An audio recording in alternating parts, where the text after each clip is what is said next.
Аз попаднах на съсед, който отмъщава на 67-о постановление във връзка с алкохола и всяка вечер в 2 часа се прибира кьорки тук пиян. Това е добре, но всяка вечер в 2 след като се прибере, се кара с неговата съпруга, че не обръща никакво внимание на детенцето. И този тип започна всяка вечер в 2:15 да разказва една и съща приказка. От деца обичаме приказките, но си представете 2:15, тък му сте заспали уморени от разговорите из блока, се чува следното. Стани, тате. Спи ми се. Не, татко, ще ти обръща внимание. Ще разказва за приказка. 15 минути подготовка в банята за разказа на приказката, може би за главната роля на Кумчо Вълчо, и започва самата приказка. Кумчо Вълчо, татко, изпял 9 коняка и 16 бири. Не като бащата, само 4 коняка и 7 бири. И кърки тук пиян, хубав. След това трябва по горската пътечка с едно пияно куче, с което пили в горския кът. Ресторанта на гората.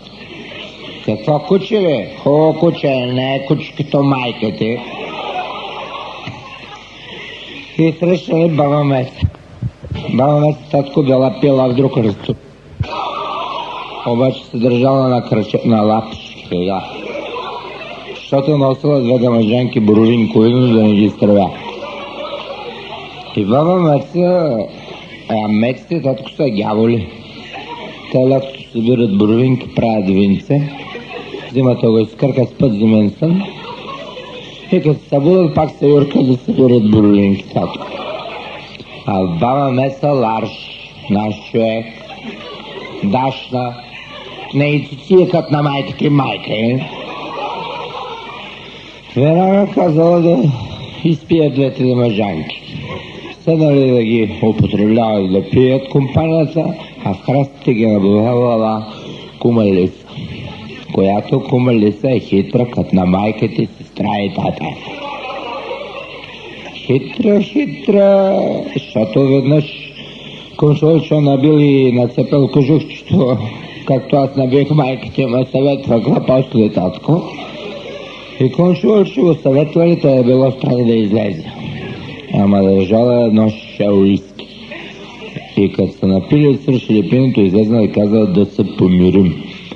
Отворили шишето, отвътре излезнал добрият дух на алкохола. И казал, какво искате компанията, татко? Компанията рекли, защото често свършваме пиенето, цялата гора древета, ако може да станат шишета. Тия 2 бора догоре сливала.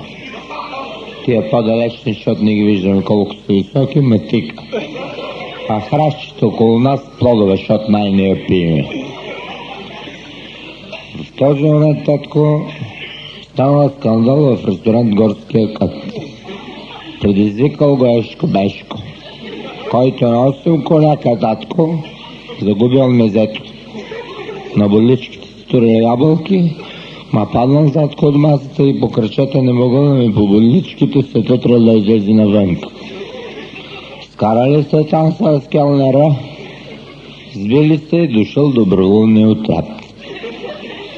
И му отрязал бодличките и трати.